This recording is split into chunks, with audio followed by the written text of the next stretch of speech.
Welcome back to the South Dakota Dynasty. Today we're at the Dakota Dome once again for a rivalry game against North Dakota State. Last year we lost to the Bison 41-6, a game in which we gave up 341 yards on the ground. We are now 1-4 on the season, losing 4 straight since beating UTEP in week 1. Last week we lost 42-37 to Utah State. We held the ball for 20 minutes, had over 500 yards of total offense, but in the end it was not enough. Tate Wagner and Deontay Knox are guys to keep your eye on. Cordell Hicks will not be playing today, so we need Wagner and our other receivers to step up today. But there is Jalen Page on the first carries. He gains around 1 yard. Now 3rd down and 9 as Miller will go to the air. He's got Campbell, and it's only a gain of 2. Jared Miller had 370 yards, a career high, and 3 touchdowns last week, and is #1 in the country in passing and completions. Bryce Johnson last year ran for 201 yards, and Deion Kane is the new #1 receiver, replacing Thorkelson for the Bison. North Dakota State is the newest member of the Mountain West Conference along with South Dakota State, but they are struggling so far this season as they are 1-3, losing to Alabama, UNC, and Air Force. They have a good drive though to start out, as now Johnson is the back. Hayes will move in the pocket, trying to find someone open downfield, but he will go down. It's a sack and another one for Shadow Hansen.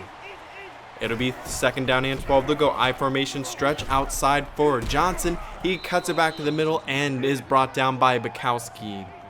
North Dakota State's rushing offense isn't quite the same this year, as they are number 18 in the country, as they were much better last year, but they did lose 2 offensive linemen to the NFL. Now to be 3rd down and goal. Hayes will keep it on the option. He's into the end zone. Rakeem Hood couldn't get there in time, and North Dakota State has the first points on the day, as it'll be 7-0. Trent Klemper in the backfield on 3rd down and 7. Throw outside. He's got Campbell, and the ball is loose. It's recovered by Baxter, and North Dakota State has great field position, as it was just a quick throw outside in the flats for Richie Campbell. He tries to make a move, but it is Cam Hunter, the star of this defense, who forces the ball out. Now Johnson will get the carry. He bounces off Warner and goes down after a 6-yard run. In the pistol once again, Fuchs is the tight end, replacing Duck Allen. And now the screen pass. Johnson down the sideline. He's out of bounds at the 1-yard line. A 24-yard reception on the screen. Now to be 1st down and goal, and Hayes is met and brought down. Shadow Hansen making another impact play. Offset eye on 2nd down and goal. They'll go to the pass, and Johnson is met by Harvey and will end up losing around 5 or 6 yards. It'll be 3rd down and 9, and it'll be goal to go as Hayes will throw. He's got his tight end Carl Fuchs for the touchdown. North Dakota State 2nd on the day. A 3-for-3 start for Pearson Hayes. Like I said, Jared Miller's coming off the best performance of his career. He did fumble once last week, but had no picks and 3 touchdowns, and we need him to play like that today if we want to stay competitive. Now on 3rd down and 6, here's Deion Gilbert in the slot, as he has the 17-yard reception. The standout performers in our receiving corps last week were Delvonte Bell and Deontay Knox. Bell had his best game of the season, 5 catches for 75 yards and a touchdown. We're into the 2nd quarter now. It'll be 3rd down and 1. Here's Deion Gilbert. He finds some room on the inside give, and it's a 20-yard reception. Now Knox will come in motion. Fake goes to Klemper, and Jared Miller is off target looking for Nate Wendt, and it'll be 2nd down and 10 now. Algrim and Campbell in the slot. They'll look to Algrim as he's brought down, but it's a 5-yard gain. 3rd down and more manageable as Miller will go to the air. He throws. He's got Nate Wendt inside the 5-yard line. It'll be goal to go after the 17-yard reception. Trent Klemper in the backfield. They'll give it his way, and it's a touchdown as South Dakota gets on the board and cuts it back to a 1-score ball game. We do have a update from outside of this game, as number 2 Oklahoma is down 11 early on against Texas. Now Pearson Hayes breaks Derby's tackle, breaks another, and finally brought down by Rakeem Hood after a 12-yard gain. See if our defense can start to make some negative plays here. They'll go on the draw play to Johnson. It's another chunk gain, this time for 11 yards. They'll go back to the pistol with Fuchs as the tight end. They'll hand it off to Johnson, really relying on this ground game, as this time it's a gain of 7. They'll go back to the shotgun, now is the 4 wide, and the give will go to Johnson. He's got some running room, brought down by Hood along with a gang of Coyotes. 5 minutes left in this first half, as Hayes will keep it, cut it back outside. Williams can't bring him down. He's going to take it all the way, although there is a flag down on the play, as let's see, it's clipping on the Bison, so that will back them up. It'll now be 2nd down and 3, trips the right, play action for Hayes, as he'll survey the field and ends up just dumping it down to the tight end, and he'll end up losing yard as it's Xavier Warner on the tackle. Trips to the right on 3rd down and 4. Hayes will throw it. Hayes got Price, but it's not enough. It's Sean Saldana, the 4th corner, who makes the tackle. Now it'll be an option look here. Nowhere to go for J.R. Miller. This is a Bison defensive line that lost all of their starters. They were all seniors and they all graduated. But they still have a lot of talent, but good coverage downfield by Lowry, as looking for Nate Went, might have got there a little early. Instead, it will be 2nd down and 8. A give outside as Rogers will run it off tackle. He breaks 2 tackles and fights forward on the Widenar tackle as the Bison go over 100 yards on that long rushing attempt. Now Hayes will keep it on the read option. He's got some room to run. Runs back in the middle of the field towards Bryson Williams as it's a 1st down gain of 19 yards. Now the Bison will look to extend their lead, and they'll do just that. Great block on the edge by the wide receiver as Bryce Johnson runs into the end zone once again for another North Dakota State touchdown. It's now a 17-point ball game with under 2 minutes left. Throw outside, and that is intercepted by Lowry. Like I said, no interceptions last week for J.R. Miller, but there is another on the season for him. 1st down and 10. Here's Darius Stevenson. He's to around the 16-yard line as North Dakota State will use their 2nd timeout. Minute 43 left, so a lot of time to work. And it's Stevenson once again, and another 1st down reception as this one goes for 10 yards. They'll go under center, draw play for Johnson. Nowhere to go. Jackson Harvey with the initial penetration. He gets his 2nd tackle for loss on the day. Now on 2nd down and goal, Hayes looks, he fires, and he's got Stevenson for his 3rd catch on the drive as Hayes is 8 for 8, 86 yards and 2 touchdowns. A minute 3 left in this first half. A big return here would be huge as it will be Dion Gilbert. He gets a good block on the edge. Now he's into the open field inside of Bison territory down to the 46-yard line. A 59-yard return. 1st down and 10, looks to set up the screen pass. He's got Cooper Price. He's into the open field inside of the 30-yard line as we're now sort of deep inside of Bison territory. We'll go back to the ground game. Here's Libby on the carries. He picks up 7 yards. Good vision there. Now Pierce Libby will stay in the game, but Miller will keep it, and not enough for the 1st down, just shy. So it looks like Devin West, the field goal kicker, will come on for the attempt.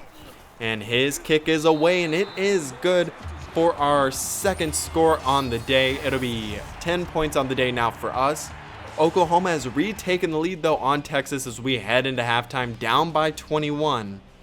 Our offense hasn't really been able to consistently put together drives, and our defense is struggling once again at stopping the ground game. This is an impressive North Dakota State team. They have dominated the FCS level, and they were very good last year at the FBS level, going 9-4. And they have 116 yards on the ground, and their defense is playing very well. They'll go to Bryce Johnson on the counter play. He's brought down to the 35-yard line, an 8-yard gain. Now they'll go back to the pistol and back to Johnson as he's got some room to run. Great block on the edge by Darius Stevenson. He's inside of Coyote territory, inside of the 35-yard line as he's brought down by Williams, but does appear to be shaken up on the play. We'll have to see if he is able to return today. Lance Rogers, a very capable backup, though, will come in, and they will throw to the tight end, though, on 2nd down, as that's a 1st down. 3 wide set, throw across the middle for Danny Watson, who is lit up by Trevon Simmons, the dime corner and the backup free safety. First down and goal for Hayes. He is timed to throw. He dumps it into the slot, and his receiver is just shy, shoved out by Jeremiah Glover. It'll be second down and goal from the inches, and Stevenson will stretch it outside and just gets enough and breaks the plane as Williams could not get there in time. Now we'll be back on offense for our first drive of this half, but Klemper will lose the ball, our second fumble on the day and third turnover. North Dakota State now has a chance to extend their lead. It'll be Lance Rogers, the backup, coming in for Bryce Johnson. Doesn't look like Johnson will be able to return today, so we'll be on Rogers to really hold it down for the Bison. He's into the open field inside of the 5, and he is holding it down just fine so far. He has 68 yards so far on 7 carries. They'll go back his way once again, and he's got a touchdown this time from 2 yards out. This game has gotten out of hand very quickly. It's now a 5-score ball game, down by 35. That's a big pass play to hopefully get us back into this game quickly. Now Jared Miller will keep it and slide down inside of Bison territory after a nice gain. Spreading the field 4 wide with Campbell and Went in the slot. And the pass is caught. Wide open, it's went into the end zone. It's a 39-yard touchdown, and that's what we wanted to see. A great job answering back. But you can see North Dakota State has 5 possessions on the day, and they have scored on all of them. Actually, I believe they have 7 possessions, and they have scored on all of those. There is a 20-yard reception for Danny Watson. They'll go back to the pistol now, as Hayes will just take off and scramble. Derby can't bring him down, as Hayes is still going. Bukowski in pursuit finally brings him down after 29 yards. It will be a 3-wide set now. Lance Rogers to the outside, Harvey in pursuit. The stiff arm and the power by the backup running back gets him into the end zone. It's now 52-17. We'll look to throw, and Miller can't get the pass away. Good pressure by Winston Zenner, and we'll be forced to punt the ball away once more today. Second down and 10. Hayes will throw outside. Stevenson goes up and gets the ball, and he's brought down by Rakeem Hood after a 14-yard reception. One high safety on first down. They'll look to set up the screen pass, and it's read perfectly by the number 1 defensive tackle, Pedro Martels. So now we will head into the fourth quarter down by 35 points, and the Bison do have the football with a chance to extend their lead even further. But that's a great play by Jackson Harvey. The true freshman has been a breakout player for us. That's his 3rd tackle for loss and 1st sack. We'll look to set up the screen. Javon Miller in pursuit, and he brings them down after 3 or 4 yards, and our offense has a chance to answer back. First down and 10. There's Deontay Knotts, one of his few catches so far today, as it'll be 3rd down and 5. We'll go play action. Miller will pump fake. He throws and throws it right at Cam Hunter, the strong safety. The 4th turnover and 2nd interception on the day. Cam Hunter's 1st interception. Their offense has a chance to extend their lead. Room to run for Rogers. He's inside of the 5, still going, and the power is showcased once again. It's a 30-yard rushing touchdown, as he now has his 3rd rushing touchdown on the day. Deion Gilbert has a chance for a return here, as he tries to get outside, is not able to, and it looks like he goes down. We already have Cordell Hicks out. We can't really afford for any more receivers to go down. But Miller will go to the air on 3rd down and 9. He had a man open in Algram, but it is countered by Lowry, who makes a great play on the ball. The 3rd interception and the 2nd on the day for Lowry. Now 2nd down and 9. They go back to Stevenson. He's got a 7-yard reception. They have a chance for more points as they look to break 60 on this drive. Rogers has room to run. He'll get into the end zone for the 4th time today as North Dakota State breaks 60. Texas is able to come back in overtime and hand number 2 Oklahoma their first loss on the season, so another top 10 upset. Miller will throw outside. It's intercepted once again, this time by Baxter. The 6th interception by the Coyotes and the 4th pick thrown by J.R. Miller. It'll be a run straight up the middle for Rogers. He's down at around the 10-yard line as Warner does save the touchdown. About 2 minutes left in today's game. They'll throw outside and Dion Kane for the touchdown. Pearson Hayes' only pass attempt goes for the touchdown, as North Dakota State now can afford to just sip their Gatorade and relax the rest of the way. A minute left. They're over 60 points now. Over 70, I should say. An insane offensive performance from them. Their defense played lights out, and this may be the final play of the game. The screen pass bounces off the offensive lineman, looking for Trenton Klemper, and Pearson Hayes 17 for 17 with 3 touchdowns. A perfect day from him. And now they'll just try to run out the clock as they have a chance to break 80, but it looks like that will be the final play of the day, as Lance Rogers goes over 200 yards. He matches Bryce Johnson's rushing total from last year with 201 yards. More touchdowns though for him with 4 rushing touchdowns. The worst game today for J.R. Miller on the season. 4 interceptions, 2 fumbles by the rest of our offense. Had a couple of nice downfield passing plays, but our rushing defense was awful once again. J.R. Miller, just a very disappointing performance, especially coming off an outstanding best performance probably of his career last week with 370 yards and 3 touchdowns. One positive to take away is the performance from Jackson Harvey, who had a sack and 3 tackles for loss. Shado Hansen with 2 tackles for loss and a sack as well. But when you turn the ball over 6 times, you will never win a game for the most part, especially when you don't force one yourself. And just was a very tough performance. We would like to play better in those Dakota battles, but instead we'll have to not dwell on that for too long and just move forward and focus, as we'll be back on the road once again after a couple of games at home, this time traveling for a Pac-12 opponent, the 1-3 Washington Huskies. You can see South Dakota State does lose to UNLV.